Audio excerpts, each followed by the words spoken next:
देखिए बच्चों, आज के इस लेक्चर के अंदर हम लोग पढ़ने वाले हैं क्लास 12 केमिस्ट्री के बारे में। केमिस्ट्री के 20 सबसे ज़्यादा महत्वपूर्ण टॉपिक बच्चों, ऐसे टॉप 20 टॉपिक्स जो अगर आप लोग प्रीवियस ईयर क्वेश्चन पेपर या फिर मॉडल पेपर को देख लेना, वहाँ पर अगर आप लोगों ने मॉडल पेपर कई सारे सॉल्व किए होंगे तो वहाँ पर आपको ये सारे क्वेश्चन जो ऐसे हैं जो आपको वहाँ पर फंसे होंगे। तो ऐसे ही 20 क्वेश्चन हैं जो आपको मैं आज पढ़ाने वाला हूँ। इन सभी क्वेश्चन को पढ़ लीजिए, क्योंकि आप सभी को पता है कि आपका जो बोर्ड एग्जाम है, आपका केमिस्ट्री का जो एग्जाम लगा हुआ है वो आपका 7 मार्च को है। तो 7 मार्च की आपको अगर पूरी तैयारी करना है, क्योंकि अब आपके पास अंतिम समय बचा है। 7 मार्च के बाद आप चाहे जितनी आप रील चलाना, चाहे जितनी आप मस्ती कर लेना, कोई फ़र्क नहीं पड़ता है। लेकिन तब तक आप 7 मार्च का आपको एग्ज़ाम नहीं हो जाता है, तब तक आप पढ़ लीजिए, उन टॉपिक को पढ़ लीजिए जो आपके बोर्ड एग्जाम में आ सकते हैं। तो ऐसे ही 20 टॉपिक आज के इस लेक्चर में हम लोग डिस्कस करने वाले हैं। आप अंतिम मौका है, इससे बच्चों जाने मत दीजिए। ठीक है बच्चों, तो आइए सबसे पहला क्वेश्चन क्या है इसको हम डिस्कस करते हैं। देखिए पहला क्वेश्चन है बच्चों, हमारा बोर्ड एग्जाम में कभी कभी पूछ लिया जाता है कि 0.1 मोल ग्लूकोज, यानी कि 0.1 मोल ग्लूकोज तथा 0.1 मोल सोडियम क्लोराइड विलयन में, इनका देखिए 1 मोल ग्लूकोज है और 0.1 मोल ग्लूकोज है तथा 0.1 मोल सोडियम क्लोराइड है। इसके विलयन में किसका परासरण दाब अधिक होगा और क्यों होगा, कारण सहित लिखिए। यानी कि 1 मोल अगर ग्लूकोज है, ठीक है, 0.1 मोल ग्लूकोज है और 0.1 मोल सोडियम क्लोराइड है, इनका विलयन है, तो इनमें से किसका जो परासरण दाब होगा वो सबसे अधिक होगा। अब अगर अधिक होगा तो वो क्यों होगा, आपको कारण भी बताना। ठीक है, इसमें 0.1 मोल सोडियम क्लोराइड का जलीय विलयन अधिक परासरण दाब प्रदर्शित करेगा। देखिए इसमें बता दिया गया कि 0.1 मोल सोडियम क्लोराइड का जो जलीय विलयन है बच्चों, वो अधिक परासरण दाब प्रदर्शित करेगा।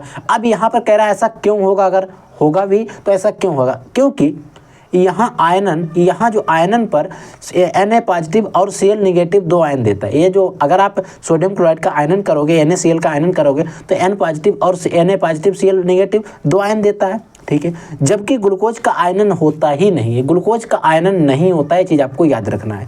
तो परासरण दाब अणुसंख्य गुणधर्म का एक उदाहरण है, यानी कि जो परासरण दाब है बच्चों वो एक अणुसंख्य गुणधर्म का उदाहरण है। अणुसंख्य गुणधर्म आयनों की संख्या पर निर्भर करता है, तो अणुसंख्य गुणधर्म का एक उदाहरण है परासरण दाब।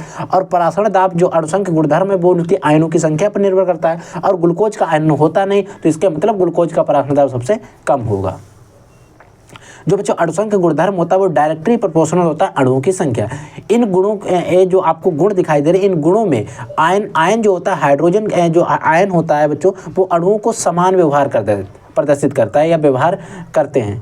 ठीक है, यानी कि जो हमारे गुण होते हैं, इन गुणों में जो आयन होते हैं वो अणुओं के समान व्यवहार करते हैं। ठीक है, अगला क्वेश्चन देखिए। अगला बच्चा, क्वथनांक का उन्नयन क्या होता है। आप यहाँ को लिखा, आप यहाँ पर के कर लीजिए, अणुओं के समान। क्वथनांक का उन्नयन क्या होता है, देखिए क्वथनांक में उन्नयन, हिमांक में उन्नयन, लेकिन इनमें अगर हम कंपेरिजन करें तो क्वथनांक में उन्नयन पर टिप्पणी कीजिए, ऐसा क्वेश्चन ज़्यादातर बोर्ड एग्जाम में पूछा गया है। क्वथनांक में उन्नयन देखिए, जब किसी शुद्ध विलायक में विलय घोला जाता है, देखिए जब हमारे पास कोई शुद्ध विलायक है उसमें कोई हम विलय घोल देते हैं, घोला जाता है, तब विलयन का वाष्प दाब घट जाता है। जो हमारा विलयन होता है उसका वाष्प दाब जो होता है बच्चों वो घट जाता है, जिसके कारण उसका क्वथनांक जो होता है, वाष्प दाब घटेगा, क्वथनांक बढ़ जाता है। क्वथनांक बढ़ जाता है शुद्ध विलायक एवं विलयन के क्वथनांक में, इस प्रकार अंतर को क्वथनांक में उन्नयन कहते हैं। क्वथनांक उन्नयन एक अणुसंख्य गुणधर्म है। क्वथनांक जो उन्नयन है बच्चों एक अणुसंख्य गुणधर्म है। ठीक है, समझ में आ गया। यानी कि हमारे पास कोई शुद्ध विलायक है, उसमें हम कोई अगर विलय पदार्थ घोल देते हैं तो जैसे आप घोलेंगे तो विलयन जो बन जाएगा, उस विलयन का वाष्प दाब होगा घट जाएगा, जिसके कारण क्या होगा, उसका क्वथनांक जो है बढ़ जाएगा। शुद्ध विलायक जो होता है तथा विलयन के क्वथनांक में, शुद्ध विलायक था और विलयन के क्वथनांक में जो आप परिवर्तन हुआ, जो अंतर देखने को मिला, इसे ही क्वथनांक में उन्नयन कहते हैं। क्वथनांक में उन्नयन एक क्या है, अणुसंख्य गुणधर्म है। समझ में आ गया। ठीक है, अगला क्वेश्चन है, जिंक तथा तांबे में से एक अम्लों से हाइड्रोजन गैस विस्थापित कर देता है, नहीं करता है, क्यों। देखिए इनमें से आपको बताना है, जिंक और अम्ल जो होते हैं, जिंक और तांबे हैं, इनमें से एक तो ऐसा है जो हाइड्रोजन से अभिक्रिया करता है, गैस विस्थापित करता है, और एक ऐसा है जो विस्थापित नहीं करता है, ऐसा क्यों है। यहाँ पर आपको बताना है, जिंक तथा तांबे में से एक अम्ल जो है एक ऐसा तत्व है जो अम्लों से क्रिया करेगा और हाइड्रोजन गैस विस्थापित नहीं करता है, और वो नहीं करता है तो ऐसा क्यों है, और वो कौन सा तत्व है, जिंक है या फिर तांबा। देखिए विद्युत रासायनिक श्रेणी में जिंक हाइड्रोजन से ऊपर तथा तांबा हाइड्रोजन से नीचे स्थित है। जो बच्चों विद्युत रासायनिक श्रेणी है उसमें जो जिंक है वो हाइड्रोजन से ऊपर है तथा जो तांबा है वो हाइड्रोजन से नीचे, जिसके कारण जिंक हाइड्रोजन से अब अधिक अपचायक है। जो जिंक है वो क्या होता है, हाइड्रोजन से अधिक अपचायक है, और तांबा जो है हाइड्रोजन से कम अपचायक है, यानी कि तांबा कम अपचायक है। इसीलिए जिंक अम्लों से हाइड्रोजन को विस्थापित कर देता है, यानी कि जो जिंक है उसके पास क्षमता है कि वो अम्ल जो होंगे उनसे हाइड्रोजन गैस विस्थापित कर देगा, परंतु क्या होता है तांबे में इतनी क्षमता नहीं है, तांबा विस्थापित नहीं करता है। समझ में आ गया क्यों नहीं करता? क्योंकि विद्युत रासायनिक श्रेणी है उसमें जिंक जो है हाइड्रोजन धातु से ऊपर है, तांबा उससे नीचे है। ठीक है, अगला बच्चों संघट्ट आवृत्ति को परिभाषित कीजिए। देखिए संघट्ट आवृत्ति क्या होती है, देखिए किसी गैस के अणुओं के आपस में संघट्ट होने से, जो गैस के अणु जो होते हैं आपस में संघट्ट होने से रासायनिक अभिक्रिया संपन्न होती है। गैस के अणु जो होते हैं वो आपस में संघट्ट होते हैं, उनके संघट्ट होने से रासायनिक अभिक्रियाएं जो होती हैं वो संपन्न होते हैं, कंप्लीट होती है। ठीक है, संघट्ट पूर्ण प्रत्यास्थ होता है। अभिक्रिया मिश्रण के इकाई आयरन के बीच प्रति सेकंड होने वाले संघट्ट की संख्या को संघट्ट आवृत्ति कहते हैं, और संघट्ट आवृत्ति को बच्चों जेड से प्रदर्शित करते हैं। समझ में आ गया? ठीक है, अगला देखिए शून्य कोटि की अभिक्रिया से आप क्या समझते हैं? यानी कि अगर आपसे पूछ लिया जाए कि शून्य कोटि की अभिक्रिया पर टिप्पणी कीजिए या शून्य कोटि की अभिक्रिया से आप क्या समझते हो, तो आप क्या लिखोगे? देखिए वह अभिक्रिया जिसकी प्रगति में अभिकारक के किसी भी अणु का जो होता है सांद्रण परिवर्तित नहीं होता है, यानी कि वह अभिक्रिया जिसकी प्रगति में अभिकारक के कोई भी अणु या किसी भी अणु का सांद्रण जो होता है परिवर्तित नहीं होता है, अर्थात जिसका वेग अभिकारक के सांद्रण पर निर्भर नहीं करता है, वो हमारी अभिक्रिया शून्य कोटि की अभिक्रिया कहलाती है। अगर एग्जाम्पल्स की बात करें H2 + Cl2 सूर्य का प्रकाश रखेंगे या फिर HNu भी शॉर्टकट में लिख सकते हैं, तो H2Cl बनता है। अगर बच्चों यहाँ पर सूर्य का प्रकाश अगर हटा दिया जाए ना तो यह अभिक्रिया शून्य कोटि की अभिक्रिया नहीं कहलाएगी, याद रखना। शून्य कोटि की अभिक्रिया तभी कहलाएगी जब यहाँ पर सूर्य के प्रकाश की उपस्थिति रहेगी। ठीक है, अगला देखिए, अगला बच्चों जिसमें आपसे पूछा जा रहा है चालकत्व को परिभाषित कीजिए। ठीक है, चालकत्व एवं प्रतिरोध में संबंध बताइए। देखिए आपको चालकत्व को परिभाषित करना है, चालकत्व एवं प्रतिरोध में क्या संबंध होता है इसे भी बताना है। ठीक है, किसी विद्युत अपघट्ट के 1 घन सेंटीमीटर विलयन का चालकत्व उसके विशिष्ट चालकत्व कहलाता है। फिर समझिए, कोई भी विद्युत अपघट्ट है, किसी भी विद्युत अपघट्ट के 1 घन सेंटीमीटर विलयन का चालकत्व जो होगा, 1 घन सेंटीमीटर विलयन का चालकत्व होगा, उसका विशिष्ट चालकत्व कहलाता है। इसे जी से प्रदर्शित करते हैं। ठीक है, चालकत्व जी इक्वल होता है 1/r, यानी कि एक प्रतिरोध के व्युत्क्रम को हम कहते हैं। ठीक है, तो 1 प्रतिरोध, ये इसमें क्या होता है, चालकत्व और प्रतिरोध में हमारा संबंध होता है, रिलेशन होता है। ठीक है, अगला देखिए, सिल्वर नाइट्रेट के घोल से कॉपर की छड़ डालने पर, क्या जो सिल्वर नाइट्रेट का घोल है उसमें कॉपर की छड़ डालने पर घोल नीला क्यों हो जाता है? यानी कि हमारे पास सिल्वर नाइट्रेट का एक घोल था, उस घोल में हमने क्या किया, कॉपर की छड़ डाल दी। अब जैसे हमने कॉपर की छड़ डाली, घोल जो है नीला क्यों हो जाता है? तो देखिए विद्युत रासायनिक श्रेणी का प्रत्येक तत्व अपने से नीचे स्थित तत्वों को उनके विलयन से विस्थापित कर सकता है। यानी कि बच्चों हमारी जो विद्युत रासायनिक श्रेणी है उसमें प्रत्येक तत्व जो होगा अपने से नीचे स्थित तत्वों को उनके विलयन से विस्थापित कर सकता है, इतनी उसके अंदर क्षमता होती है। तो श्रेणी में Cu का स्थान Ag से ऊपर है, यानी कि कॉपर का स्थान सिल्वर से ऊपर है, अतः सिल्वर नाइट्रेट से निम्नलिखित क्रिया देता है। देखिए कॉपर धातु है, उसने सिल्वर नाइट्रेट को देखा, इसका विलयन उसने क्या किया, सिल्वर जो था उसने क्या किया, अब उसके विलयन से उसको किसके, जो सिल्वर नाइट्रेट के विलयन से सिल्वर को विस्थापित कर दिया, NO3 को अलग कर दिया, और तुम अलग जाओ हम तो अलग हैं। ठीक है, अगला देखिए, विशिष्ट चालकता से क्या तात्पर्य है, इसका मात्रक क्या है? देखिए विशिष्ट चालकता क्या होती है,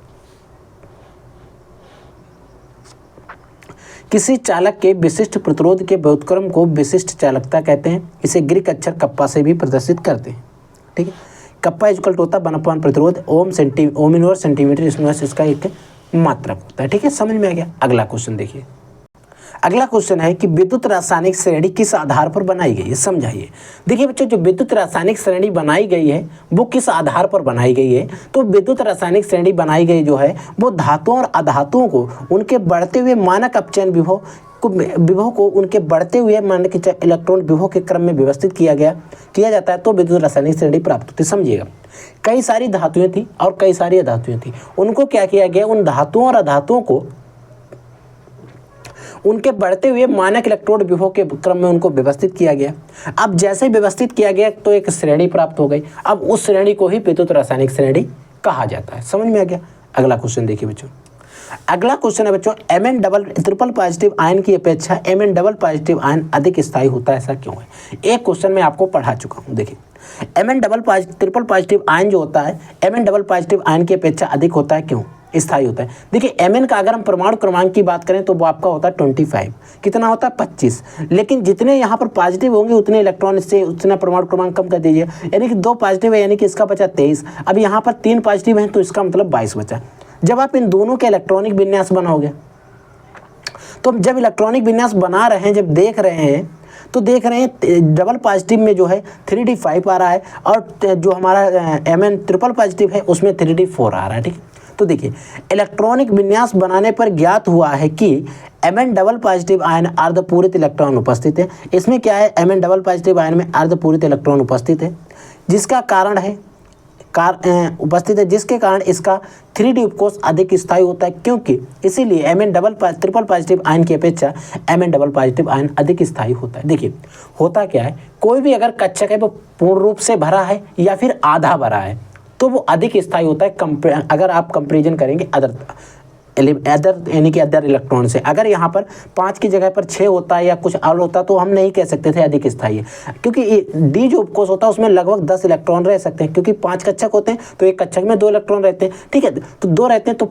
10 का आधा कितना होता है 5, तो कहा जाता है, सीधा स्टेटमेंट होता है पूर्ण भरे या अर्धपूरित इलेक्ट्रॉन ज़्यादा स्थायी होते हैं, लेकिन यहाँ पर 4 है तो एक कम स्थायी है, तो इसीलिए Mn डबल पॉजिटिव आयन जो होता है वो अधिक स्थायी होता है Mn ट्रिपल पॉजिटिव की अपेक्षा में। ठीक है, अक्रिय तत्वों के अक्रिय जो तत्व हैं कि किन्हीं 3 विशेषताएं बताइए। जो अक्रिय तत्व होते हैं इनकी आपको किन्हीं 3 विशेषताएं बतानी है। देखिए, इन तत्वों के अष्टक पूर्ण होते हैं। जो अक्रिय तत्व होते हैं बच्चों, इन तत्वों के अष्टक जो होते हैं पूर्ण होते हैं। एक क्रियाशील नहीं होती, इनकी इलेक्ट्रॉन बंधुता शून्य होती है, क्योंकि अष्टक पूर्ण होते हैं इसीलिए क्रियाशील नहीं होते।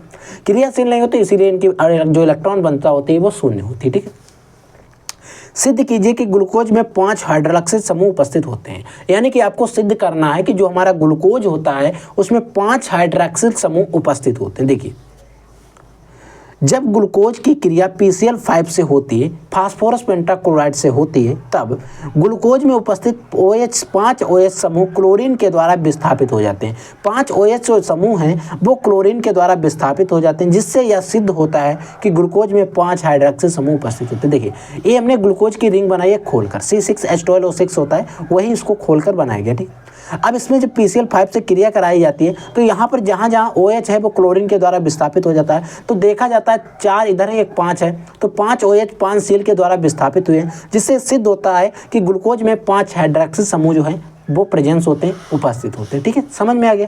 ठीक है, अगला क्वेश्चन है।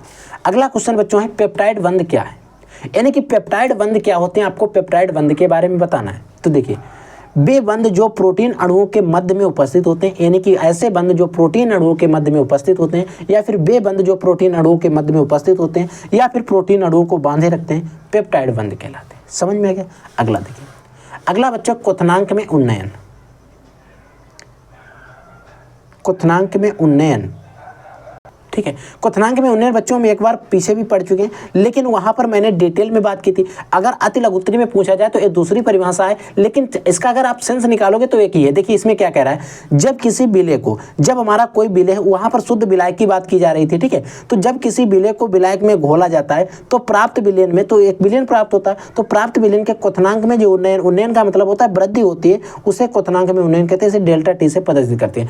वो जो परिभाषा हमने पहले डिस्कस की थी, ये परिभाषा जो है एक खुद के द्वारा बनाई हुई है, उसको पढ़ने के बाद, ये निष्कर्ष निकालने के बाद ये बनी है। वो जो आपकी परिभाषा है वो आपकी बुक की लैंग्वेज है, जो आपके नोट्स में दी रहती वो परिभाषा है। ठीक है, अगर आप इसको याद रखोगे तो और भी अच्छी बात। जब किसी विलय को विलायक में घोला जाता है तो प्राप्त विलयन होगा, उस विलयन के क्वथनांक में जो उन्नयन होता है, मतलब वृद्धि होती है, उसे क्वथनांक में उन्नयन कहते हैं। चाहे जो आपको जो भी आप सरल लगे वो आप याद रखिए। ठीक, अगला बच्चों टॉपिक है परिशुद्ध अल्कोहल क्या होता है। देखिए अगर हमारा परिशुद्ध अल्कोहल के बारे में हमसे बोर्ड एग्जाम में पूछा जाता है तो वह अल्कोहल जिसमें 80 से 95% एथिल अल्कोहल उपस्थित होता है परिशुद्ध अल्कोहल कहलाता है। यानी कि वह अल्कोहल जिसमें 80 से 95% एथिल अल्कोहल उपस्थित होता है हमारा परिशुद्ध अल्कोहल कहलाता है। वहीं पर एक टॉपिक आता है पावर अल्कोहल क्या है या फिर सत्य अल्कोहल। देखिए पावर अल्कोहल क्या होता है, पेट्रोल तथा एथिल अल्कोहल के मिश्रण को पावर अल्कोहल कहते हैं। यानी कि पेट्रोल और एथिल अल्कोहल का जो मिश्रण होता है उसे ही हम पावर अल्कोहल कहते हैं। पावर अल्कोहल में 80% पेट्रोल तथा 20% एथिल अल्कोहल उपस्थित होता है। बच्चों हमारा जो पावर अल्कोहल होता है उसमें होता क्या है, 80% तो पेट्रोल होती है लेकिन 20% हमारा एथिल अल्कोहल होता है। समझ में आ गया। पावर अल्कोहल में क्या होता है, एथिल अल्कोहल और हमारा पेट्रोल का मिश्रण होता है। उसमें पेट्रोल जो होती है वो 80% होती है और एथिल अल्कोहल जो होता है हमारा 20% होता है। ठीक है, समझ में आ गया। अगला देखिए बच्चों, अगला क्या है, अगला बच्चों है प्रोटीन का विकृतीकरण क्या है। प्रोटीन का विकृतीकरण क्या होता है इसके बारे में आपको बताना है। देखिए जब प्रोटीन के भौतिक एवं रासायनिक परिवर्तनों के कारण जो हमारी प्रोटीन होती है, जब प्रोटीन के भौतिक या रासायनिक परिवर्तनों के कारण हाइड्रोजन आबंधों में अव्यवस्था उत्पन्न हो जाती है। देखिए हमारी प्रोटीन की एक चेन थी, उसमें या तो फिजिकल जो कोई हम बैरियर या केमिकल बैरियर यानी कि भौतिक परिवर्तन करें या फिर रासायनिक परिवर्तन करें, तो भौतिक या रासायनिक परिवर्तन के कारण जो उसमें हाइड्रोजन बंधों की एक व्यवस्था बनी थी उसमें क्या होती है, अव्यवस्था उत्पन्न हो जाती है, जिसके कारण प्रोटीन की तैतिक संरचना भंग हो जाती है तथा हेलिक्स आकुंडलित हो जाता है, अतः प्रोटीन अपनी जैविक क्रिया खो देती है। इसे ही प्रोटीन का हम विकृतीकरण कहते हैं। ठीक है, अगला है बच्चों परासरण दाब।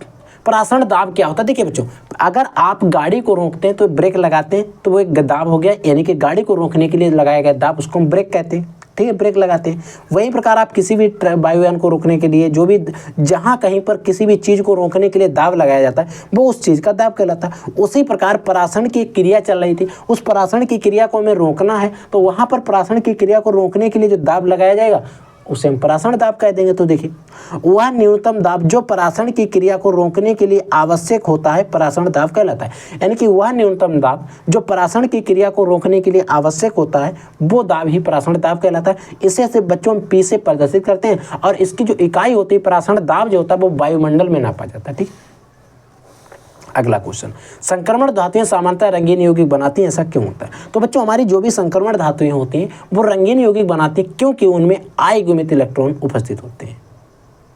ठीक है, अगर आपसे पूछा जाए संक्रमण धातुओं की कण एंथैल्पी के मान उच्च होते हैं, ऐसा क्यों होता है, तो संक्रमण धातुओं के कण एंथैल्पी के मान उच्च होते हैं क्योंकि उनमें भी आयुग्मित इलेक्ट्रॉन उपस्थित होते हैं। ठीक है, तो बच्चों ये थे टॉप 20 टॉपिक्स जो मैंने आपको बता दिए। इन 20 टॉपिक को आपको एक बार रिविजन कर लेना है, पढ़ लेना है, समझ कर लेना है। ठीक है बच्चों, तो आप लोग पढ़ते रहिए, आगे बढ़ते रहिए। अगर आपके मन में कोई डाउट कोई भी क्वेश्चन है तो तुरंत वीडियो के कमेंट सेक्शन में कमेंट करके पूछ लीजिएगा।